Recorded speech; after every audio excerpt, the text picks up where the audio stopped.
I've said for a while now, sooner rather than later, and I can guarantee you it will be sooner rather than later. But I don't know what the outcome will be on it, obviously.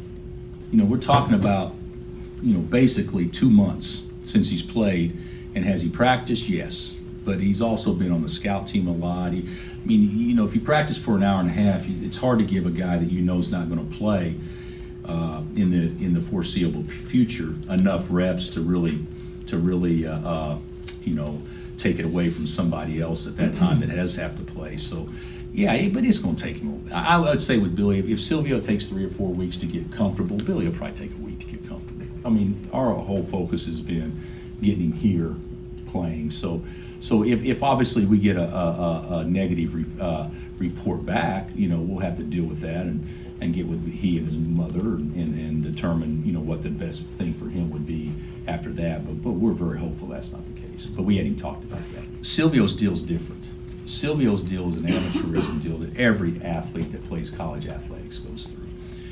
You don't start processing their amateurism until they are enrolled at your school. He didn't technically get here until the 26th.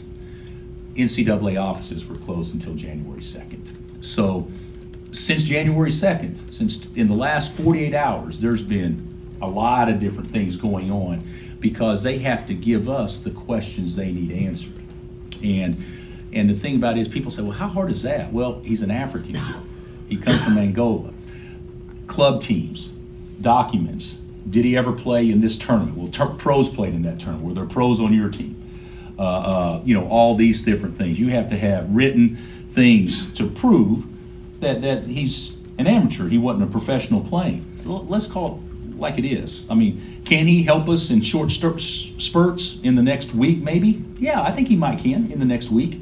But in the next in the next 4 weeks, when we get to February, I would think that will be as close to a full team as we will have this year, one way or another. When we get to February 1, our team will be as probably as close as what it's going to be, as and because if Billy is or if he isn't, when Silvio is or whatnot, at least we'll be a team that can play together. Right now, there'd be no way Silvio could fit in and be comfortable and help us right now.